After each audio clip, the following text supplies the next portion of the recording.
Yeah, eat your cereal, kids. This is Dan Schneider, the producer behind hit Nickelodeon shows like The Amanda Show, iCarly, and Zoe 101, to name just a few. The kids' TV show powerhouse was subject to numerous investigations of abuse, sexual misconduct, and inappropriate behavior while overseeing these shows, and was finally let go from Nickelodeon in 2018. Now, a two-part docuseries investigating Schneider's alleged abuse, titled Quiet on Set: The Dark Side of Kids TV, is premiering on Investigation Discovery on March 17th. It was a toxic environment. It's a house of horrors. I've been waiting 17 years for today. To some, it felt as if Schneider's behavior was an open secret. Alexa Nicholas, who starred in Zoe 101, began making allegations against Schneider and, by proxy, Nickelodeon, starting in 2018. Nicholas maintains the network knew about Schneider's behavior and did nothing. I remember Dan Schneider like at every single wardrobe fitting for me. Oh my God. To the point where he would sit in the chair and I would come out and I would do a spin, and then he would look at the wardrobe artist and say, "Can I have the Polaroids?" As allegations continued, the sexual undertones of some clips Schneider had produced or written have come under scrutiny. For example, it was common for actors like Ariana Grande to be put in compromising or suggestive positions, showing their feet or even putting them in their mouths or saying things that could be seen as suggestive. I'm soaking wet! Schneider denies any allegations, and a representative from Nickelodeon told Insider that the child actors' guardians were always on set, and each episode was reviewed by their standards and practices team. So yeah, in the spirit of being inclusive, you know what I'm saying, I want to make sure that I add Mr. Dan Schneider in, because he'd been had a weird case for a minute, and nobody seemed to have done anything or thought that they should do anything. And I mean, to this day, there's been no formal filing, no punishment. All they did, they fired him from Nickelodeon. They gave him a check before he left there too.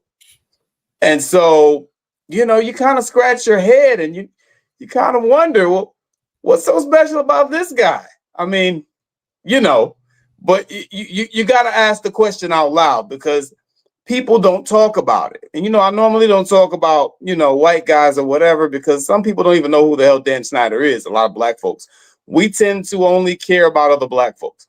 And other black folks are really the ones that are the most influential and the ones that are the most immediate threat for things like this. But I think it is also important to loop other people in, this guy in particular, for two reasons. One, because he is white, and the overwhelming number of perpetrators of sex crimes are white. We don't talk about that enough. We allow the media to paint this, big bad black man, that just can't hold his dick. We let the media hold that, portray that image, and we don't push back, because the overwhelming perpetrators of sex crimes are not black.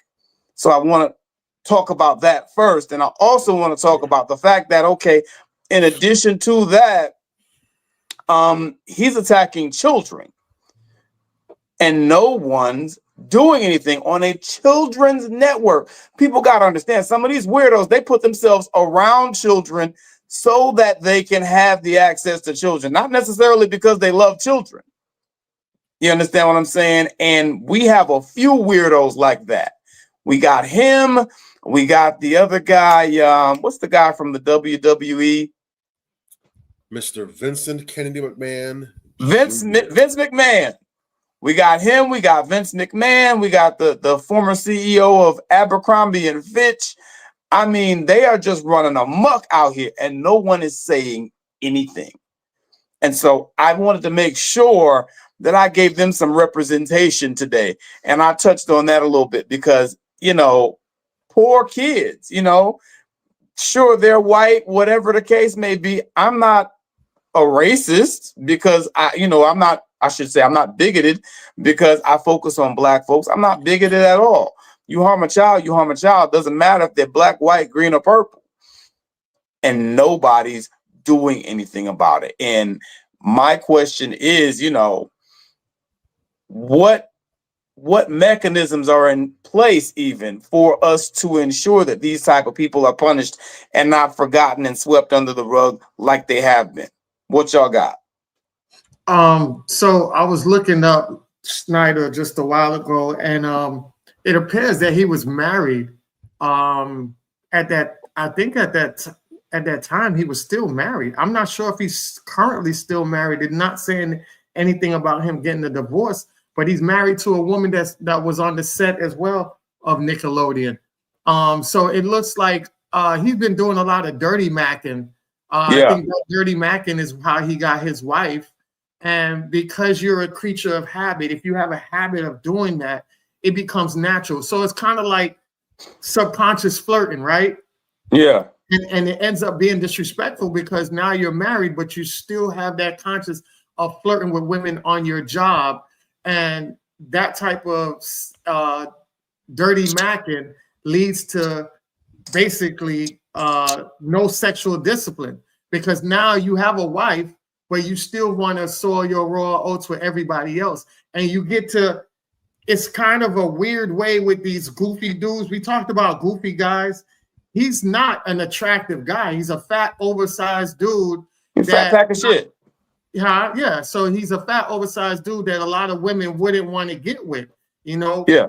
So it comes in with the power trip. So now you have a power position where, you know, women are coming in that need that type of role, and you have a position where you could get rid of them, or you can put in a word to keep them on the set. So now you're in a position where you can say little things and they might or might not say something, because if they need that job, then they're not going to push the issue. And if you're saying something so casually it sounds like you're joking, you can also play it off as, oh, I was just joking about it, and not something serious. But then some women, they are promiscuous like that too, and they do kind of have sex with men with power to move themselves up the ladder. That is a reality with a lot of women.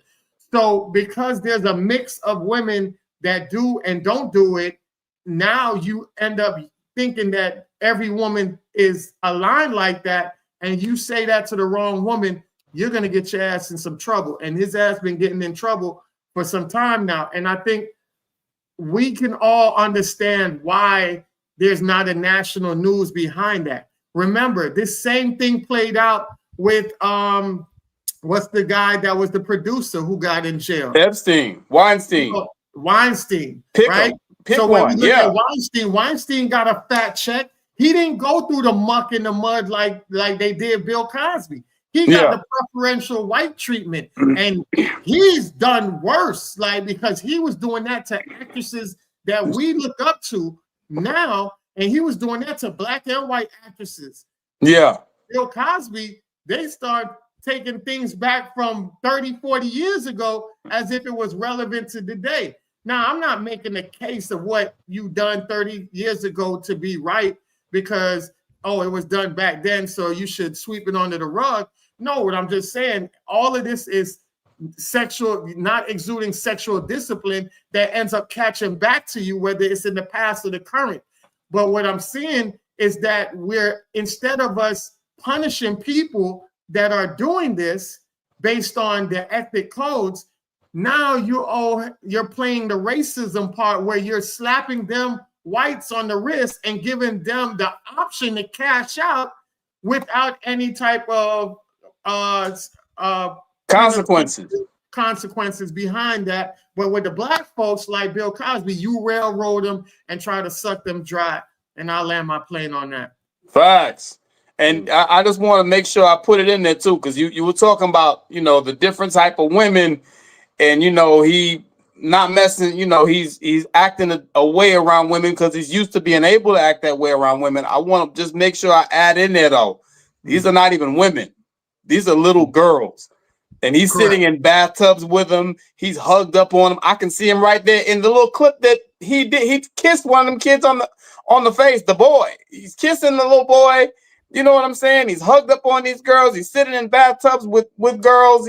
What are you doing, man? Like, it's glaringly obvious. And nobody's doing nothing. At a very minimum, they need to sue the dog shit out of damn Nickelodeon, bro. It's open. It's an open and shut case if somebody would just file it. And you got to remember, a lot of these goofy people, these people that don't attract sexual attention, This Yeah. is where the gender fluid people come in at. These are the people that will just fuck anything because they haven't been fucking at all. So Facts. anything that comes across, they ready to stick their stuff in it, you know. So take it as that. Weirdo. Yeah. Go ahead, Bobby. Get him. You know, I actually have to. I haven't made time to go and actually watch that documentary, probably because I think it's going to upset me a lot. Because I want to, it's been on the hit list, but something always comes up, and I think that's a subconscious block. I'm going to have to get around that at some point. But a lot of it goes back to what you said in the beginning, Major, of how even though we understand that there's a monopoly as far as who's committing these crimes, it's not been put out there. You have to understand that there are narratives that must be maintained in order for certain images to fit. There's a context, there's a story that is always running. There's a conversation that's always out there in society, in the world.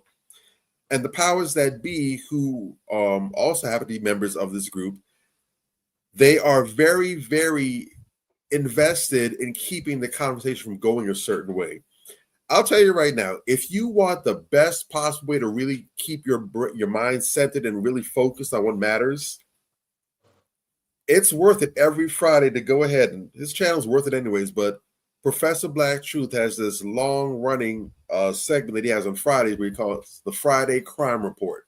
Yeah. Where he goes in, he chooses a news story, and Lord knows there's an abundance. I mean, he probably just puts on a blindfold and just throws a dart or eeny, meeny, miny, moes and just picks one at random. But he goes and he covers a significant news story, one that is definitely worthy of national attention, that doesn't get the national attention. And when you listen to the details behind the story, you're like, well, why wouldn't that be on CNN or MSNBC, Fox? Why wouldn't this be talk? Why wouldn't this be the conversation, the subject of the day?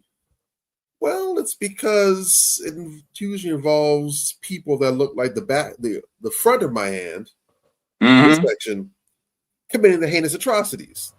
Yeah. Perfect example. I don't know if he's going to cover this one or if he already has, but my dudes just shared a story where you have this little girl. She's doing, I believe, the eulogy for her parents, for her mother and her stepfather's funeral. And she's up here giving some flowery words, boo-hoo tears, crying. You know, she sounds, it's like a wonderful, loving daughter. She's going to miss her parents so much. Yeah. Come to find out this heifer's the one that killed him. Come to find out what? This heifer's the one that killed that killed the parents. Wow. Wow. Okay. And you think, man, this should be running the news cycles. If they're not covering Tangerine and what he's doing, this should be all the news cycles. Damn. Not a beep. If you're on social media, you ain't gonna hear about it.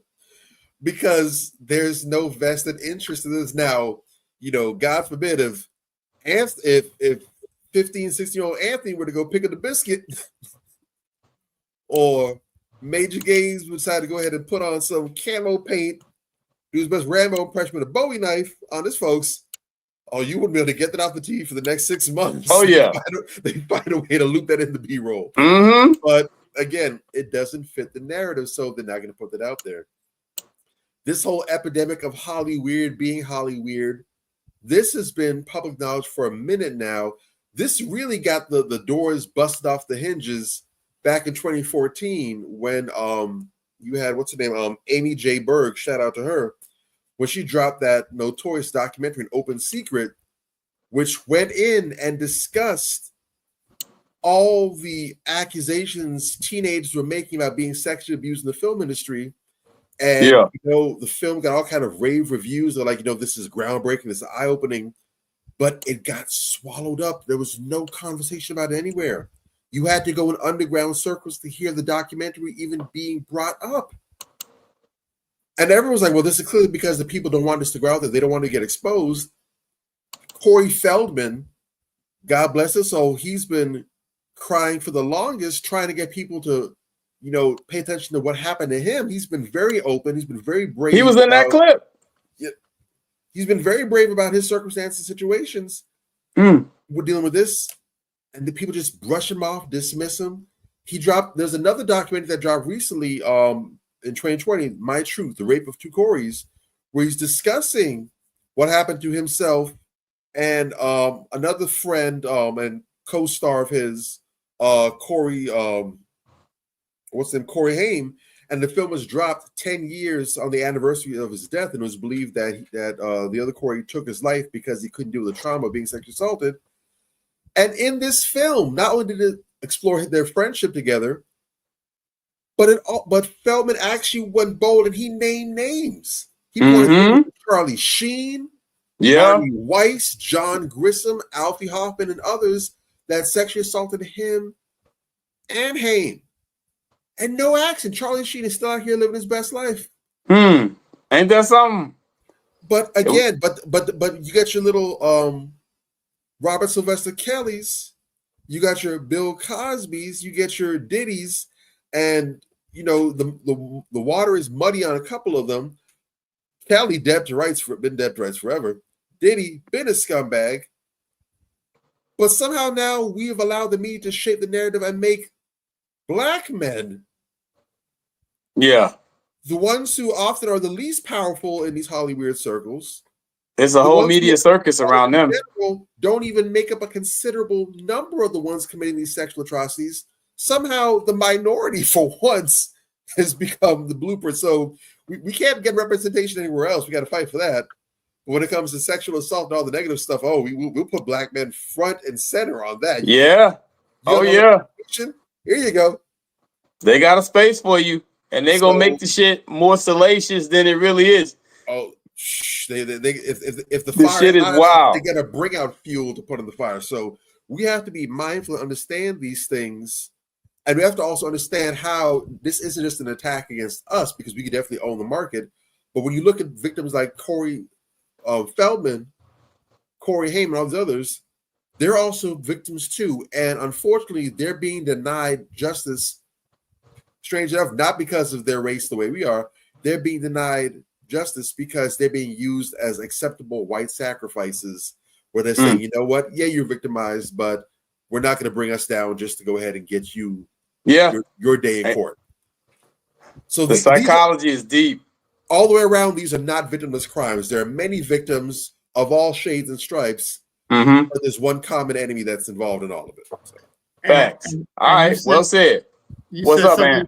You said something about Corey Feldman. Let's not forget Corey Feldman is the reason why Michael Jackson did not get railroaded by that hit piece, because he was the one that was out here being very vocal, telling people when they were trying to use him to say that Michael Jackson had raped him or abused him, and he said no. Matter of fact, he went back and deflected to the white people that victimized him, and y'all ain't do nothing about that. Nobody said nothing. Yeah, and let's not forget that. And they've also had it out for him for that for the longest time, because again, not gonna beat the point too much, but for those who were unaware or forgot, a lot of money, forget everybody else, a lot of money, a lot of taxpayer money, which is jacked up, went into trying to go ahead and scuttle Michael Jackson.